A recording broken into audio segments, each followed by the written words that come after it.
I never thought I'd be one of those guys posting revenge stories, but here I am. This all happened over the last year, and I'm finally at a point where I can talk about it without wanting to put my fist through a wall. My wife Amanda and I had been married for 8 years. We met in college, dated for 3 years, and got married in what I thought was a fairy tale wedding. I worked my way up in finance while she pursued her passion as a nutritionist. We bought what I thought was our dream house 4 years ago, a beautiful 4-bedroom colonial in a suburb outside Boston. Life seemed perfect. About 2 years ago, Amanda got really into fitness. She started going to this boutique gym 5 times a week and would come home talking endlessly about her amazing trainer, Jake. I was supportive at first. She looked great, seemed happier, and I was busy with a major project at work that had me traveling a lot. You can probably see where this is heading. One night, I came home early from a business trip. I was supposed to be gone until the next day, but wrapped up early and wanted to surprise her. Well, I was the one who got surprised. I walked in to find workout clothes scattered from our front door to our bedroom, and the unmistakable sounds of my wife and someone else upstairs. I stood frozen in the entryway, my brain refusing to process what was happening.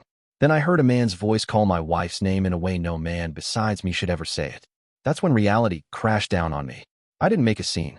I quietly left, checked into a hotel, and spent the night staring at the ceiling. The next morning, I called my dad. He's always been my rock, and I needed his advice more than ever. What I didn't expect was his reaction. Instead of the shock I anticipated, there was a long pause followed by, "Son, there's something I need to tell you." That's when my dad dropped the bombshell. When Amanda and I were looking to buy our house, my dad had quietly stepped in. He knew I was stretching myself thin financially and wanted to help without wounding my pride.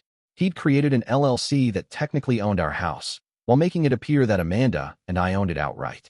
He'd also been depositing money into a separate account under the LLC's name as a nest egg for us, something he'd planned to reveal when we had kids. I never trusted her, my dad admitted. Something felt off. I wanted to make sure you were protected. I was stunned. My dad had always been cautious and strategic, but this level of foresight was something else. When I asked why he never told me, he said simply, "You were in love. You wouldn't have listened." He was right. The next day, I confronted Amanda. I told her I knew about Jake. She didn't even try to deny it. Instead, she told me it had been going on for months and that she wanted a divorce. Then came the kicker. "I want half of everything. The house, your savings, everything." I nodded calmly and said we should get lawyers involved. The look of smug satisfaction on her face made my blood boil, but I kept my poker face. Little did she know what was coming. The next few weeks were a blur of lawyer meetings and sleepless nights. Amanda moved in with Jake temporarily, but kept coming by the house to grab more of her things and remind me how much she'd be taking when this was all over. Each time, I just nodded and said nothing, which seemed to frustrate her more than any argument would have. My lawyer, Richard, was an old friend of my dad's and one of the best divorce attorneys in the state. When I explained the situation and showed him the paperwork my dad had kept meticulously filed away, his eyes lit up like a kid on Christmas morning. "This is beautiful," he said, reviewing the LLC documentation. "Your father is either psychic or the most cautious man I've ever heard of." It turned out that not only was the house under the LLC, but my dad had structured almost every major purchase we'd made in a similar way. The lake house we occasionally used, under the LLC. The investment portfolio, I thought was in both our names, actually held in trust by the LLC. My dad had made it look like Amanda and I owned these things jointly, but legally, she had no claim to any of it. Amanda hired a shark of a lawyer herself, a woman known for bleeding husbands dry in divorces. They came to our first mediation session armed with a comprehensive list of assets they believed should be split 50-50ths. The house, the lake property, my retirement accounts, even the classic car my grandfather had left me. Richard let them go through their entire presentation, nodding occasionally and taking notes.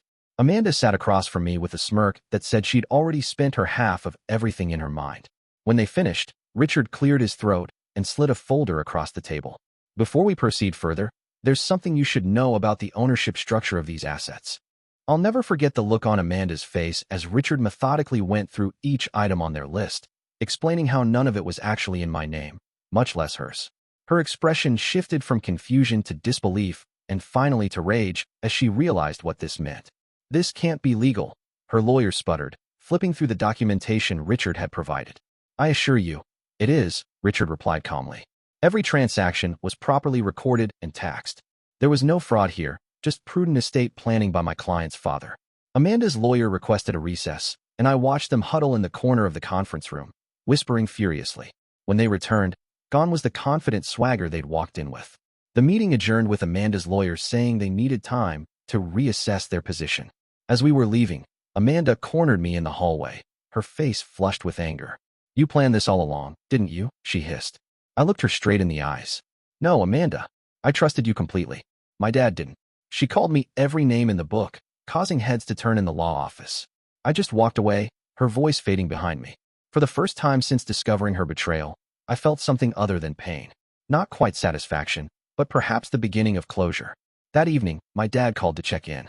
When I told him what happened, he didn't gloat or say, "I told you so." Instead, he simply asked if I wanted to come over for dinner. We spent the night drinking bourbon on his porch, talking about everything and nothing, like we used to before life got so complicated. "You know," he said as the night grew late, "there's one more thing I need to tell you about all this."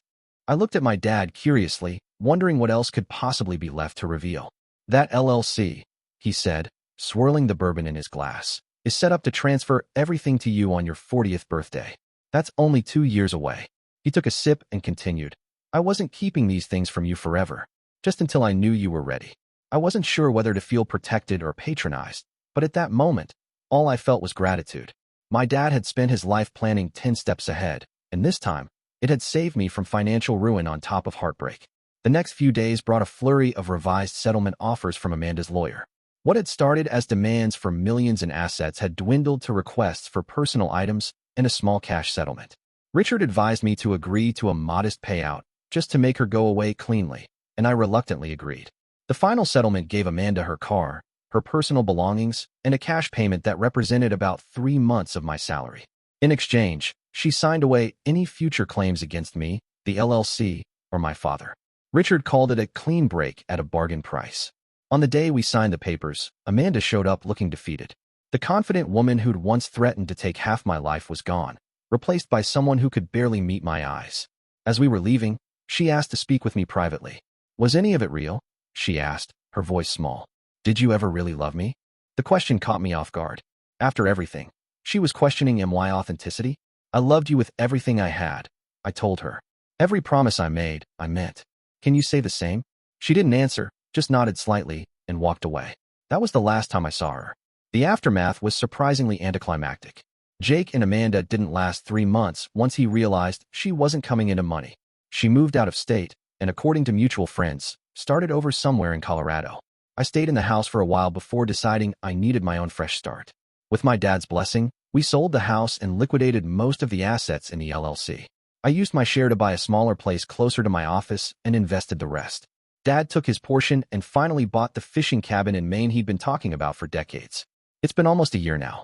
The divorce was finalized months ago, and I've gradually started to feel like myself again. I've been on a few dates, though nothing serious yet. Most importantly, I've learned to trust my instincts and my dad's. Last weekend, we were at his fishing cabin, and I asked him the question that had been on my mind for months. "How did you know, Dad? How did you know to protect me like that?" He was quiet for a long time, watching his fishing line bob in the lake water. "Your mother did something similar to me when we first married," he finally said. "I never told you the whole story. When she left, she took almost everything. I had to start over at 40 with nothing but my clothes and my car. This was news to me. My parents had divorced when I was young, and neither had ever shared the details. I promised myself that if you ever got married, I'd make sure you were protected, just in case." We sat in silence after that, fishing poles in hand, the weight of his words settling between us. Sometimes the people who love us most can see what we're blind to, and sometimes the hardest lessons are the ones we inherit rather than learn firsthand. I'm not bitter anymore. As strange as it sounds, I'm thankful, not just for my dad's foresight, but for the clarity that comes from seeing someone's true character revealed. Amanda showed me who she really was, and my dad showed me what real love looks like. Sometimes it's not flashy or romantic, but it's always looking out for your best interests, even when you don't know you need it.